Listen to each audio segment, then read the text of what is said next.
PPDA. So rightly said, this quarter, July, September, it is tough because what the government has disbursed is only salary. And what that means is that we can't do our activities as planned for the quarter. But also as a regulator of public procurement, we get a serious concern when funds are not released to government, by government, to agencies, to procuring and disposing entities to pay contractors. And that has been the cry all over. The cries come even up to PPDA, saying the contracts have stalled because the certificates that were issued for payment, say in July, even in June, have not been paid because the releases, especially for non-wage and development budget, has been very, very low.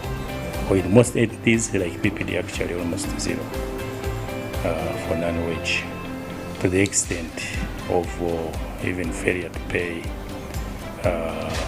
statutory obligations like NSSF.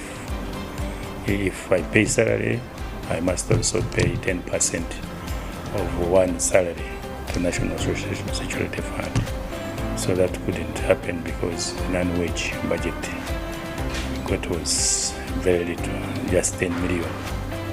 So operationally, government entities are really suffering, and when there is no cash flow to government agencies, then our providers, our contractors feel that pinch because they can't run the contracts that we are responsible for, because usually we want to see efficiencies, we want to see contracts implemented, we want to see contracts delivering the objectives that they were intended for.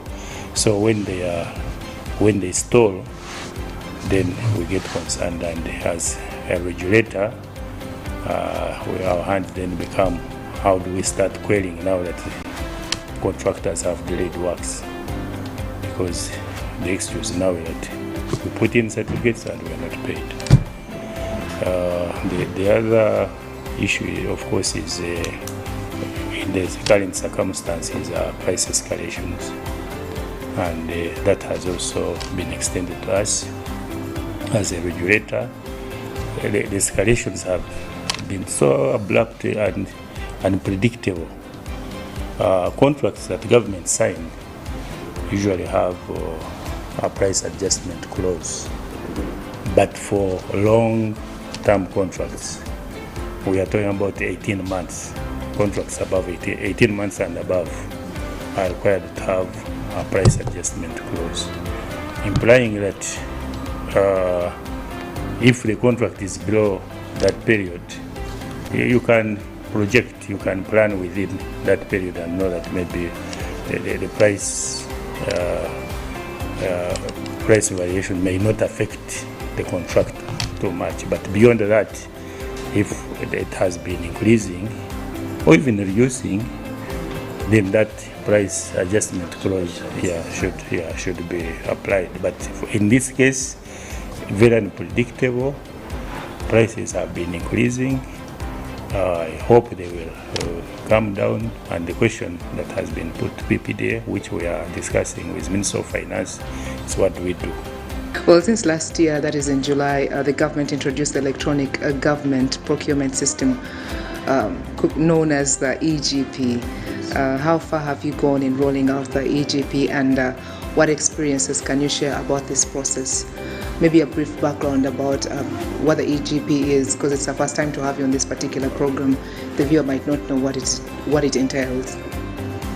EGP is the electronic government procurement, and in short, it just means automating the procurement process. Before July 1st, 2021, procurement was handled manually. It's paper-based procurement. What would that mean is that if you need a procurement plan of an entity, say the Ministry of Works, you need to go to Ministry of Works, then you get a hard copy, a paper-based copy. If Ministry of Works, I can use that as just for elaboration, wants to put a bid or an opportunity that avails, they want to put a bridge in Uganda district, they will advertise. If you miss that daily paper, maybe you'll miss the advert. If they want to issue the bidding document that they give bulk as it may be, they may have to print as many copies as possible, targeting as many bidders that will be coming to participate in that construction of that bridge. That would mean high costs in printing, toner, printer, and also paper itself. Then you have to prepare wherever you are, whether you are in the US, whether you are in Kanungu, whether you are in Kotido, wherever you are, you have to prepare a bid, hard, put in an envelope, huge envelopes, bind, seal, and maybe put DHL and then deliver. Some of these international and foreign bidders would have agents in the country, and therefore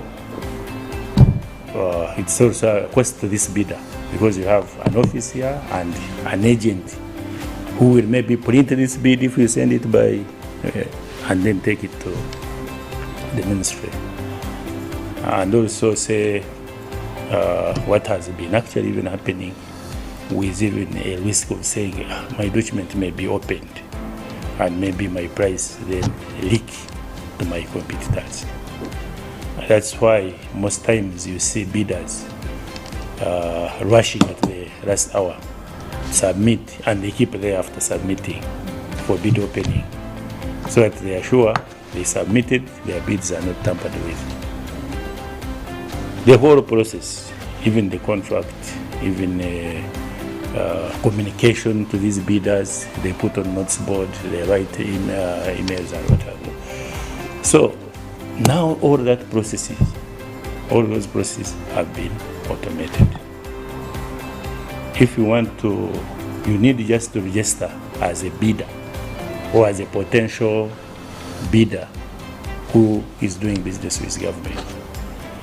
And when you register on EGP, then it will be very useful for this registered provider to always get a notification.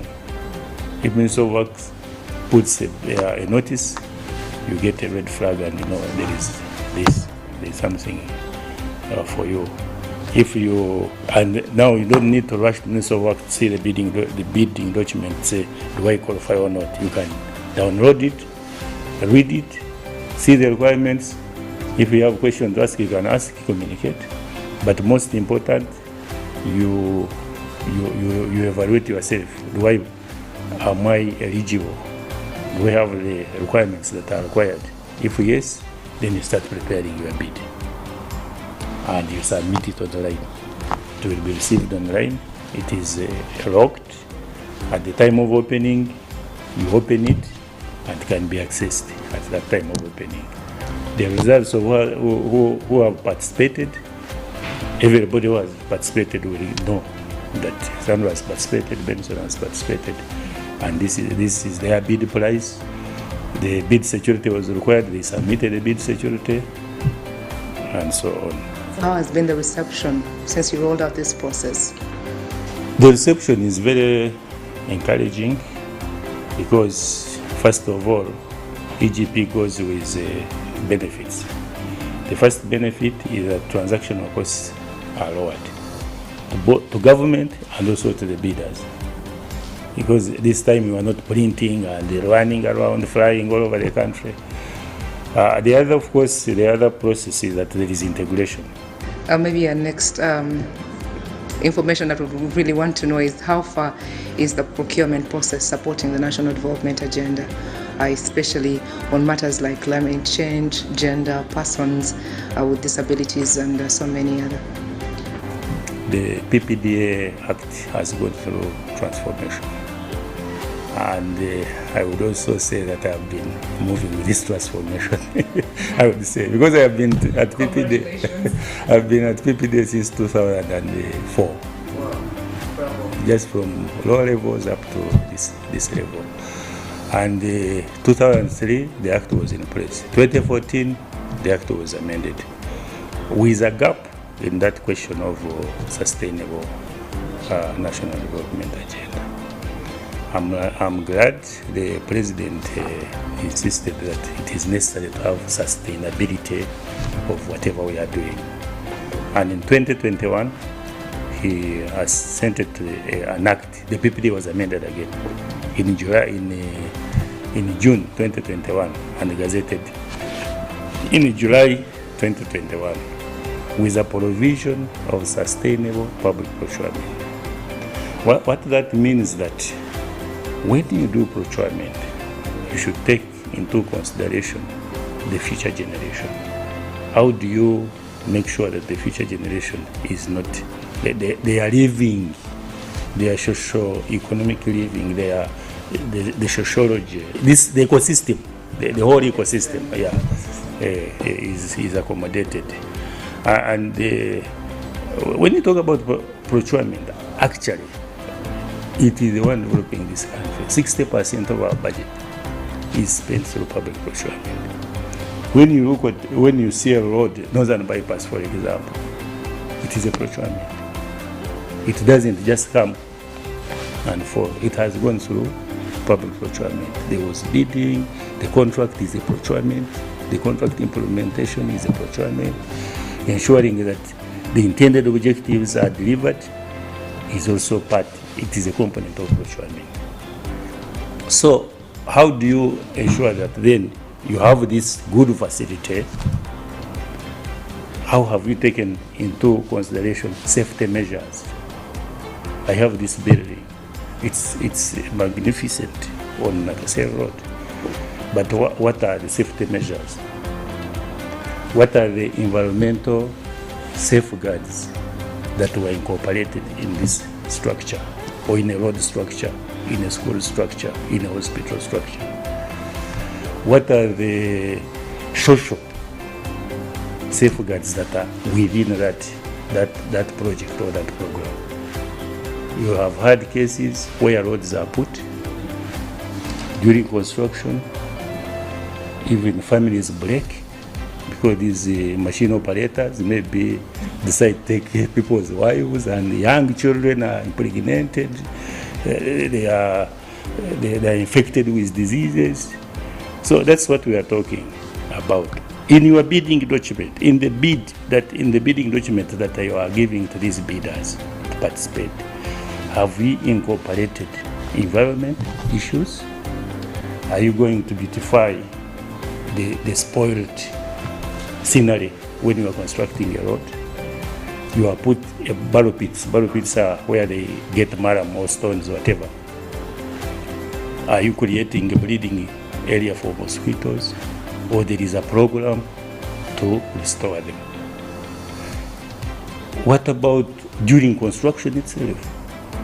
People are breathing, you are polluting everybody, the atmosphere here. How many people have fallen sick because of your action in the agenda for national development? So sustainability has to be incorporated. And as part of public procurement and as a PPDA, we are now ensuring that a bidding document that these people are going to respond to has issues of environment, issues of safety, issues of social and health. So that when they're incorporated, you are even evaluated. Do you have the capacity as a bidder on these sustainability parameters. Have you budgeted for them? Do you have experience over them? If no, then you may not pass this bidding process. If yes, you pass, then as PPDA, we make sure that we monitor to ensure that they are complied with. And we have also put in place some penalties. When you sign a contract, you give a 10% performance security. If a contract was, for example, 100 billion, then 10% is 10 billion. That one you put, guaranteed by the bank, a reputable bank. So if you breach any of these, you are supposed to have safeguards during construction, and you breach and we discover, then you can even lose that 10%. There is a follow-up. Yeah, we monitor. We have a full-fledged performance monitoring department, and we make sure that it's a new development, as you have heard, as was insisted by His Excellency. It has put in law. Now our work, we have now incorporated it in the bidding document. Our work now is to monitor together with implementing agencies. In addition to this sustainable national development we are talking about, we have still in the amended Act of 2021 provided for inclusion of local content, and this law has put in place affirmative action that you have to address issues of gender, female,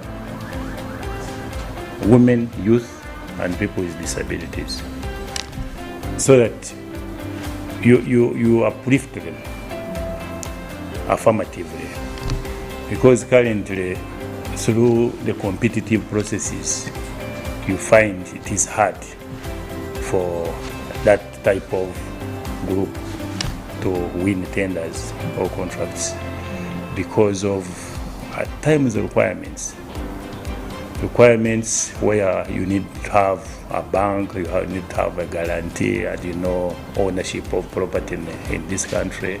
The youth may not have any property, the woman may not have any property. So how can we simplify? And that is what PPD is now working on, simplifying business for these really disadvantaged groups. And in that effort, we have what we call reservation schemes, so that these particular tenders are reserved to be competed for among us.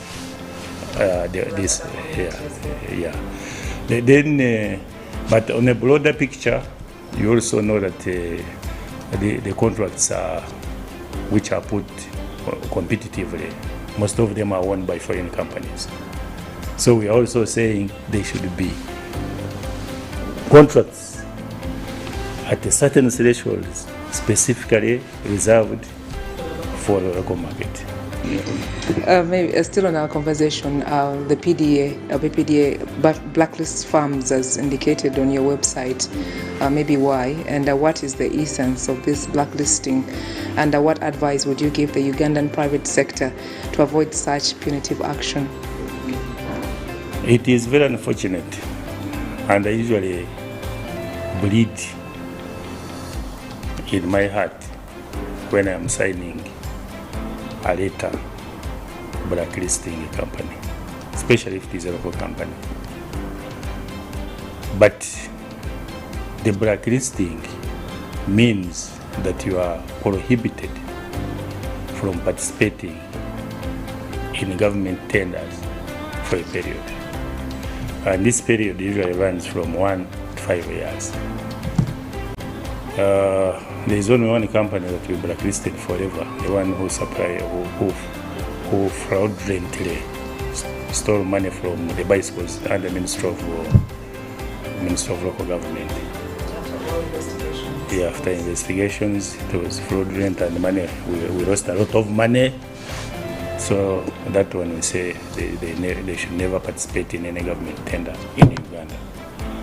But otherwise, the normal practice is suspending you for a maximum of 5 years. It is so painful because most of these companies would be, that is their main business, bidding, winning tenders and survive, employ people, pay school fees for their children, look after their families. But when you are involved in a fraudulent practice, I have no choice. PPDA has no choice but to blacklist you. Well, what advice and guidance does the PPDA offer to entities to address the challenge of providers who breach contracts, including the abandonment of construction sites? Now, those ones, you see, what is the intention of this contract? What is the intention of putting, for example, a health center? Before you develop the idea of having this project and then go through a procurement process, then get a contractor, and the contract is on site. At times, most times, this contract is paid, advance payment, and the contract is abandoned. The intended national objectives are not achieved. That is the most disheartening part. You are saying, I want to solve disease issues in this area, pregnant women, this day I want to reduce on the distance to health centers. This health center is not constructed. So this contractor is a killer. This contractor, I would say, is an enemy to the national development. So that is actually some of those, all of those actually are the ones that go in the blacklisting bracket. Because of non-performance. Now that one is not fraudulent. This one is non-performance of the obligations. And those clauses why someone should be blacklisted are clearly spelled out in the law, Section 94 of the PPDA Act. So non-performance of the obligation of the contract is also liable for blacklisting. So what should the entities do? The entities that are pro-choice need to do, one, a thorough due diligence on these contractors. Have we ever failed? Have we ever anyway done a contract like this? This contract is a billion in Uganda shilling. What other contracts have you done before? And how did you execute them? Did the contractor, did the employer who gave you that job struggle with you to end the thing? And you can be disqualified on that basis. The problem we have been having, these entities at times don't do that due diligence. Some people even forge the experience and say, I've done ABCD, and they don't bother to go and see. Others, especially the financial capacity, is a requirement to demonstrate that actually you have the financial muscle or you can access credit. You may not have money, but if you have done similar jobs and you are credit worth, you go to the bank and they give you credit. Because government actually, apart from advance payment, you have to work. When you finish the work, they pay you. You put in a certificate, they pay you. But if you don't have money to work, then you will run away. You will abandon and you disappear. They can even chase you with the police. But at times they fail to trace you. So that is the biggest trouble we're having. Due diligence must be done, both on past experience, but also on your financial muscle, and also on the personnel. We suspended some companies because of forging registration certificate of engineers. The person you are presenting is not an engineer. And you are saying he's a registered engineer, because registered engineers also have the code of conduct. There are things they may not do. At one time, I was reviewing a case and I saw an engineer who is my brother. But The name was my brother, certificates were his. I knew when he was born. This time the year of the date of birth was different. Then I called him, I said, did you participate in this cabaret tender? He said, no. He didn't have an idea. Is that? So that's the thing. They just get your documents, remove your name. They remove your name and put someone's else name, the documents. Then, but when I looked at the documents, I knew that this was my brother. Yeah. So that's the thing. But those fraudulent due diligence must be done by the procuring entities, especially having executed similar jobs. There are some cases where people get problems along the way. They run bankrupt, or they lose the key contractor, dies. You would understand, but then it still goes to due diligence. Why are you dealing? Why is it a one-man's company, a company that is depending on only Benson? It should sustain itself even when Benson is not there, because the government entities are dealing with firms, registered companies. So that is it. And where they have challenges as procuring entities or as contractors of contracting agencies of government, they should also inform us in time, so that we weed out these scrupulous contractors and we remain with those which can do business, clear business with the government. You know, the biggest trouble, let me tell you, Swandra, is especially Ugandan men. When they get these contracts, they feel you are given an advance payment of 500 million, 30%. The contract, maybe that is about 1.8 billion. And you think this is a lot of money. You want to fly out. You get a very beautiful lady, and you say, let's go for a holiday, or you want to take your family for a holiday, for a vacation. You say now this is the time to drive a V8, but 500 million is supposed to do the work.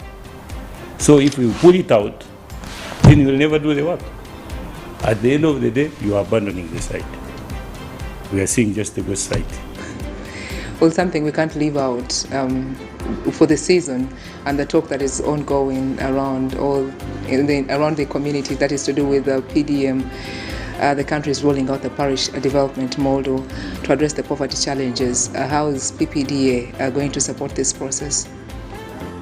The parish development model is another good government program in line with poverty eradication, especially the subsistence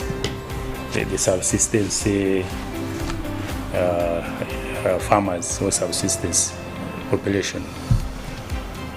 And when you look at the pillars, I think there are 7 pillars. Some of the pillars are not going to be implemented by households. They are going to be implemented by government.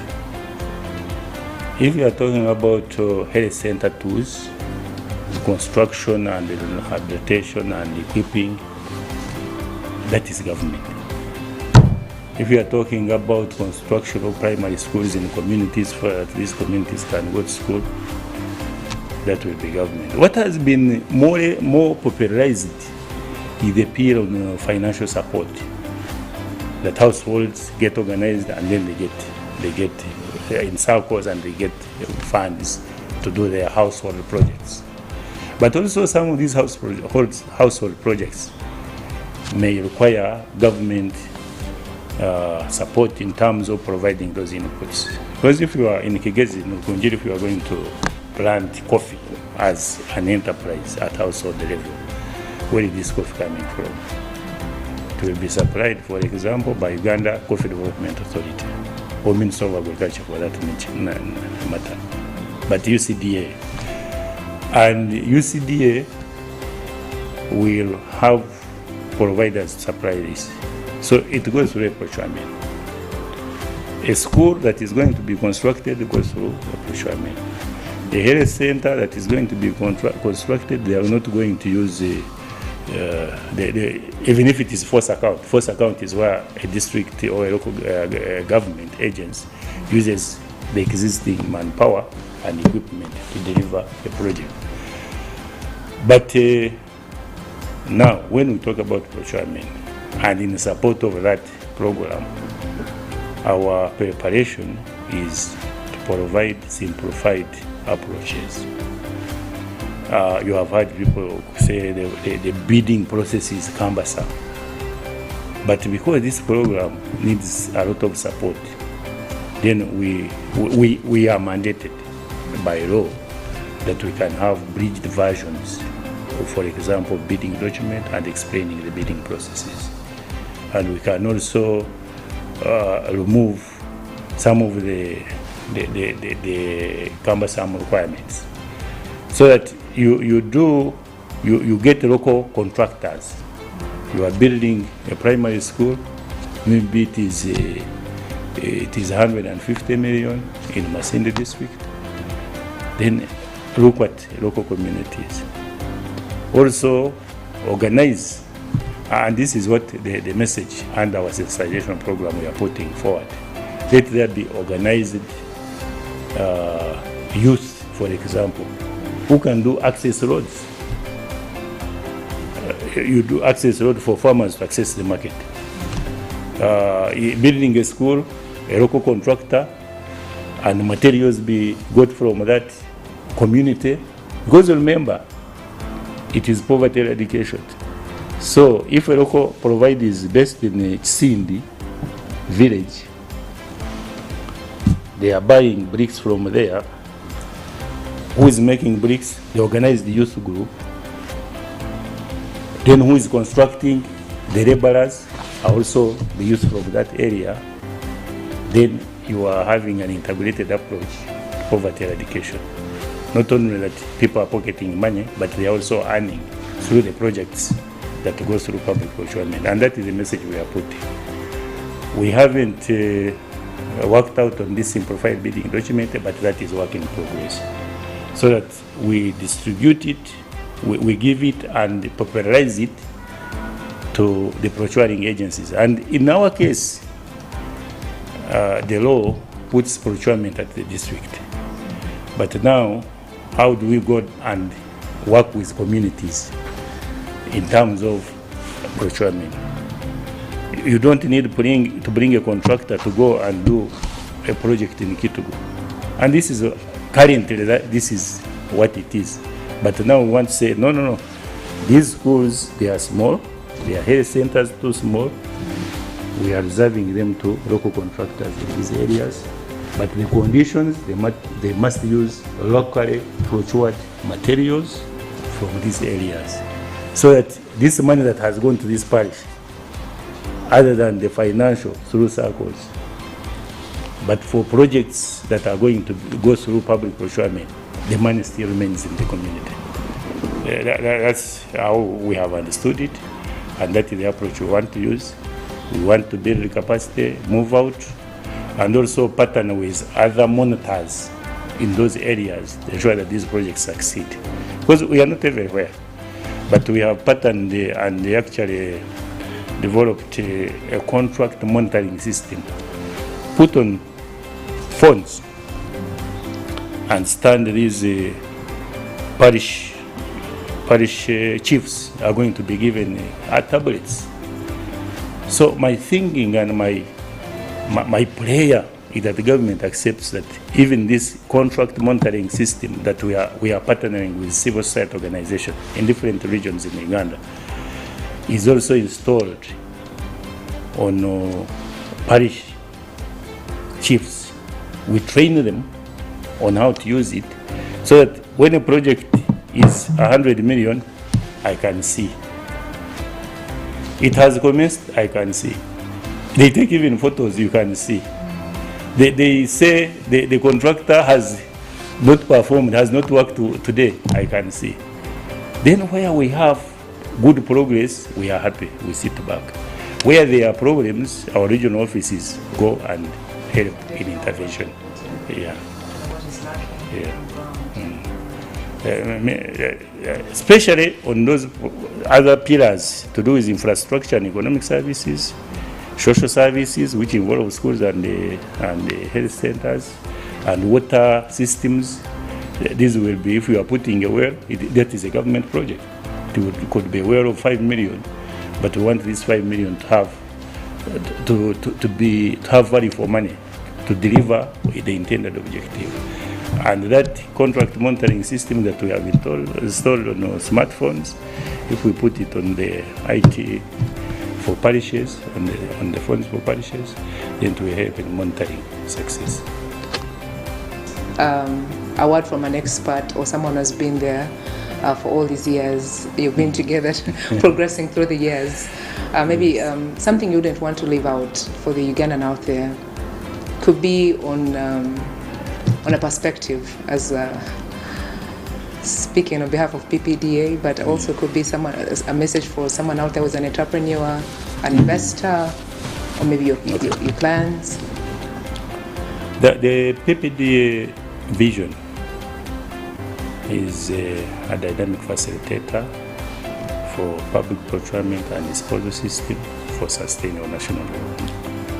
The PPDA vision is a dynamic facilitator for public procurement and disposal system for sustainable national development. So PPDA as an agent, a government agency, we don't want the public to look at us as bureaucratic in air-conditioned offices, and they don't come to reach us out. We are public servants and ready to offer service to facilitate sustainable national development. When I joined the PPDA, they were looking at us as police. You know how police behaves. I usually pass near Kampala parents. When you come from Kororo, you can cross here and go to Kampala parents without going through Chira Road police. So they hide towards Kampala parents, see those who cross. But why don't they stand on the road so that people see them and don't cross? You understand what I mean? They will hide and wait for you to make a mistake. But if they were transparent and exposed there, people will get organized, say, I don't go on this right because police is there. So we don't want to behave like police, and my colleagues in police forgive me, because to wait to breach the law or to remain ignorant about what we offer. People should come, and where they are not clear on the bidding process, we explain to them. One time I was addressing the women group organized by WIL, Uganda Women Entrepreneurs. And the lady said, me bidding in the government? No. Because I've participated 6 times and I've given up. Then I said, have you ever asked why you are non-responsive or you are disqualified? She said no. So you never talk to the right people? Yes. So why don't you go and ask, but why am I? Maybe instead of putting comma here, I put a full stop. Then next time we say remove this comma. Because it is rules-based procurement. So we are here to facilitate that national economic development as PPDA. And we have opened regional offices in Barara for Western region, take care of from Chenjojo to Tsoro, that area. We have a regional office in Guru, take care of northern region, up to Arua, Koboko. We have an office in Mbali, take care of eastern region. We have head office here. So we are here to provide service.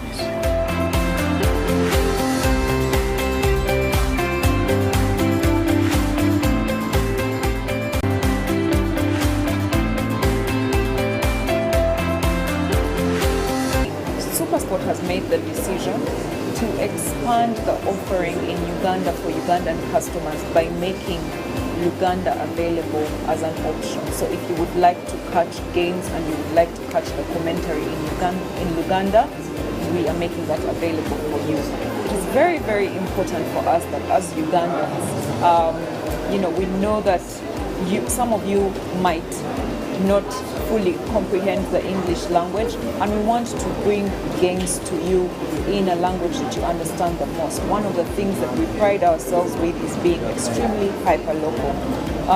Now, that is something that we're going to roll out across the board for all the SuperSport content. So we're very excited to be announcing it for you here today, and we really cannot wait for it to come and be live for you. This year, this being one of the biggest historical years of the decade, and with many fans around the world gearing up for the World Cup, we are excited to announce that among all the football that we shall be bringing you, this one, the World Cup, returns to DSTV and GoTV exclusively with all the 64 games.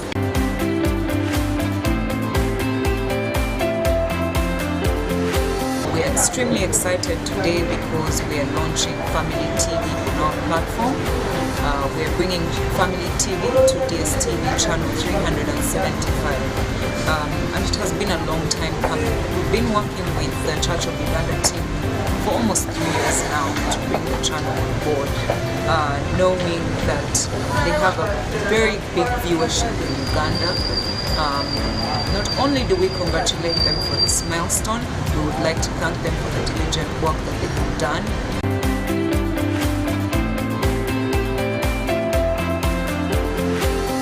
Thank you so much for spending time with us right here on Entrepreneurs Hub. I had a great conversation with the ED at PPDA, that is Mr. Benson. Thank you so much for your company. I'm sure you gave us the right answers to all the questions we've been having for the entrepreneurs out there and those who want to tap into the government space in as far as doing business is concerned. And when it comes to the EGP, we all know what it's all about since it was initiated or it was rolled out. That is last year in July, and up until now there's a process that is ongoing, but I'm sure you've gotten all the right answers. Looking forward to spending more time with you. That is next week on a new edition of Entrepreneurs Hub. My name is Sandra Kahunde. Remember to always keep it UBC right here on the National Broadcaster as we inspire you.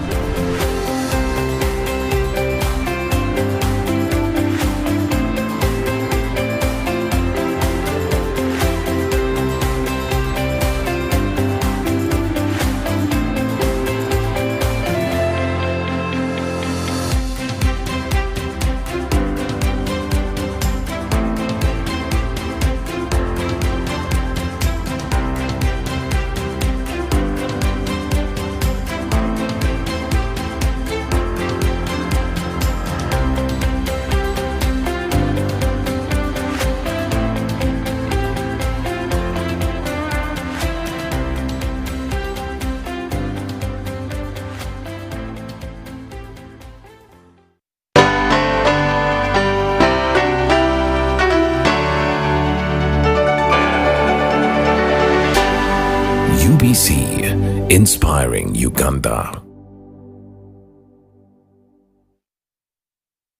Pick of the day on UBC. If I'm looking at issues of taxation and all that, I will definitely run for the Kateshumbas. Okay? Okay. If I'm looking at issues of investments and what, I would definitely run. I would definitely run for Dr. Emure Kugonza and Honorable Omara. Okay? If I'm looking at issues of the law, I will run for our very, very own people. I have the Oboso Bosses, I have the Katuntus, I have the Robin Arwakojos. So everyone is talented in one way or another. Did you mention Katuntu? Okay. Yes. Is he yours? Yes, he is. Yours as in NRM? He is. Was brought to you by Get away with MTN Momo Advance. Momo Advance tops up your Momo to complete your transactions. Dial *165*5*3# to apply. MTN Momo Advance is always available when you need it.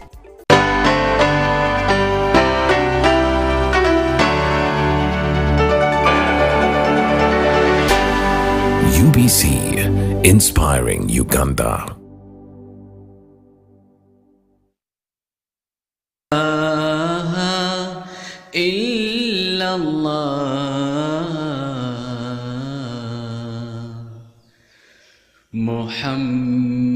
Muhammadur Rasulullah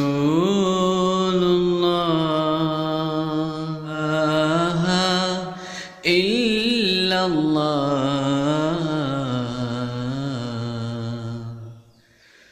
Muhammadur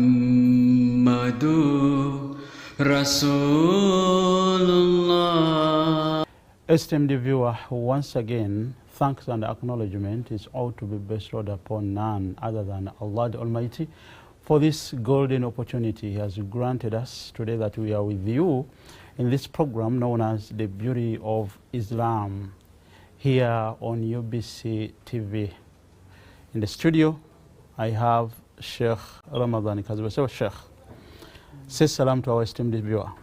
Assalamu alaikum wa rahmatullahi wa barakatuh. Wa alaikum salam wa rahmatullahi wa barakatuh. We are so blessed that